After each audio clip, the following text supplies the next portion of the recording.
Hello, my name is Lianti Julaim alias Marius, and my teammate is Lenolina and his Azik.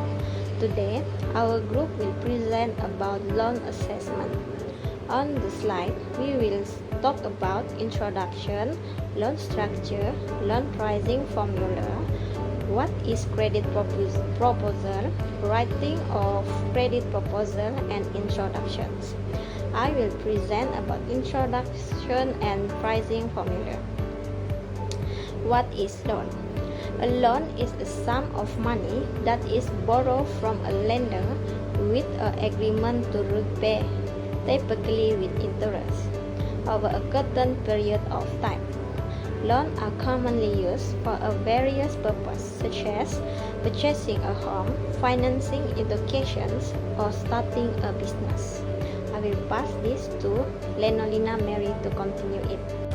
Hi everyone, so my name is Lenolina Mary Anakmakers. I'm going to continue for the introduction part that my friend Yancy already introduced some part of it. So today we're going to talk about something that affects many aspects of our financial life, which is loan structuring. So whether you're buying home or house, starting a business, or simply managing personal finances, understanding how loans are structured is very crucial. In these presentations, we break down the basics of loan structuring, discussing what is it, the procedure, pricing, and also the framework. So by the end of our talk, you have a clearer picture of how loans are designed and what factors influence their terms. So let's jump right in and explore the world of loan structuring. Okay, so what is loan structuring? So loan structuring refers to the process of designing the terms and also the conditions of a loan to meet the needs of both the lender and also the borrower. So the goal of loan structuring is to ensure the loan is structured in a way that minimizes risk for the lender while also being manageable for the borrower. So is loan structuring important? Yes, it is important. I give us two reasons for it. First is risk management and second is affordability.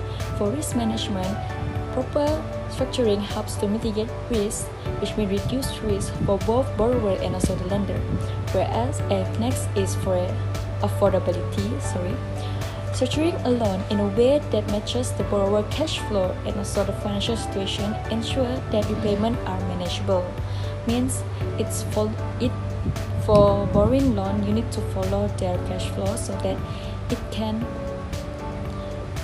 can have win-win situation for both lender and also the borrower. So next is the procedure. The procedure for loan structuring typically involves several steps.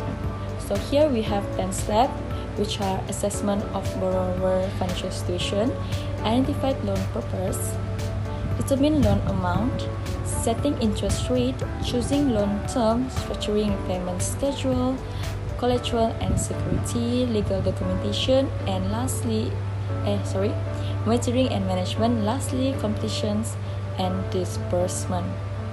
So we go deeper. Okay, for the first step, assessment of borrower financial situation. So lender evaluate the financial health and credit worthiness of the borrower to determine the ability to repay the loan. So means the ability to repay the loan lah. Next is identifying the loan purpose. What is the purpose of borrowing the money from the bank or the borrower? So understand the purpose of the loan helps to determine the appropriate amount, terms, and also repayment structure. Next is determining loan amount. Based on the borrower needs and also the financial capacity, the lender decides on the amount to be borrowed. So it depends on the borrower financial capacity, whether you need to borrow this much or that much. Okay, next is setting interest rate. Lender establishes the interest rate based on the various factors such as market condition, credit risk, and also borrower financial profile.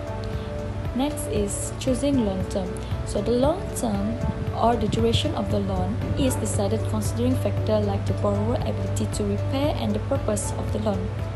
Next is structuring repayment schedule. Lender and borrower agree on a repayment schedule including the frequency and the amount of payment as well as the balloon payment or interest-only period if applicable. Besides, collateral and also security. Depending on the types of loan and the borrower credit worthiness, lender may require collateral or other form of security to mitigate risk. Again, not only lender have risk, borrower also need to mitigate their risk. Next is legal documentation. Once the terms are agreed upon, legal documentation outlining the terms and also conditions of the loan are prepared and signed by both parties. Next is monitoring and also management. Throughout the life of the loan, lender monitor the borrower financial performance and may adjust the terms if necessary to ensure repayment. Means here, the borrower need to monitor the lender. The lender need to monitor the borrower for the financial performance. If the borrower paid according to their agreement, so it's fine. But if the borrower doesn't follow the agreement, so the lender need to take action through that before it's too late. Next is completion and disbursement. After all documentation is in order, the loan is disbursed to the borrower and the repayment schedule begins. So that's all for the procedure of loan structuring. So this step ensure that the loan is structured in a way that meets the need of both parties while minimizing or reduce risk. So that's all from me. I'm going to pass this to Lianti for pricing part. Thank you. Hello, I will continue Lenolina and I will present about loan pricing formula. Loan pricing formula is a method used by the lender to determine the interest rates of the borrower for a loan. The formula is different depends on the types of the loan, the lender's policy, and the specific circumstance of the borrower. There are 5 types of loan pricing formula, such as fixed rate pricing, variable rate pricing, risk-based pricing, cost-plus pricing, and prime-based pricing. Fixed rate pricing is the interest rate remain consistent throughout the terms of the loan. Variable rate pricing is the interest rate fluctuate based on the charge in the underlying benchmark, such as the prime rate or LIBOR. Risk-based pricing is the interest rate determined based on the borrower credit worthiness, with lower rate offered to the borrower with stronger credit profile. Cost-plus pricing is the lenders calculate interest rate by adding their desired profit margin to the cost of fund, taking into account factors such as administrative expenses and credit risk. The last one is prime-based pricing.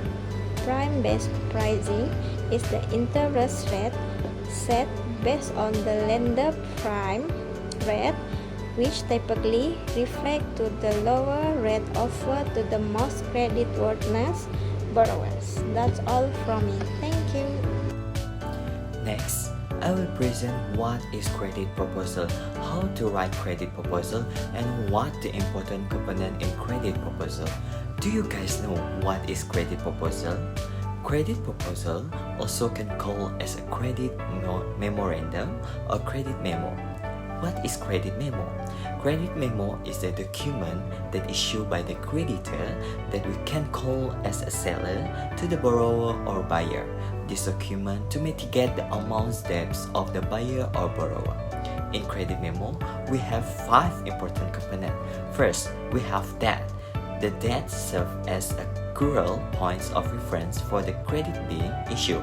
Accuracy in debt is a key, as it directly aligns with the timeline set for your financial record. Second is customer information. This should not only be accurate but comprehensive. The memo should include the customer name, contact information, and any other identification necessary to link the credit to the appropriate client. Third is reason of credit. As we know, the creditor will ask the borrower why the borrower wants to do some loans or credit in any financial institutions, especially at the bank. The fourth is amount. Amount is one of the important components that must have at the credit memo because the amount needs to be clear and transparency to two parties, is borrower and creditor. Lastly is component is authorizations. A credit memo should be authorized by the relevant personnel in the company. This authorization marks the credit as official and approved. Now, it's time to learn how to write one properly credit memo. Step 1. Debt and customer information.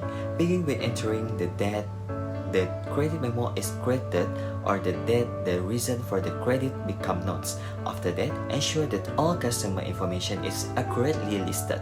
Double checking is crucial at this stage, as any mistake could lead the misapplications of the credit. Step 2. Reason for credit. In this section, you should provide a detailed explanation of why the credit is being issued. This explanation serves as an audit trail and is especially important if external party will become consulting the credit memo. Step 3. Amount and authorizations. State the specific amounts of the credit in clear, simple terms. Also, denote who has authorized this credit, showing an official and agreed upon actions within the company financial operations. And 4. Review and finalize. Review the entire memo, one fill out to ensure all information is correct and that there are no mistakes. Finalize by editing the reference of invoice numbers that correspond to the original transaction.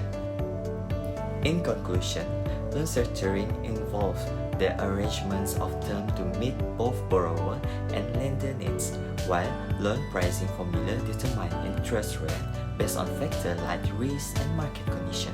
Credit memo summarize the borrower credit weakness and help lender assess the risk associated with the loan. Thank you.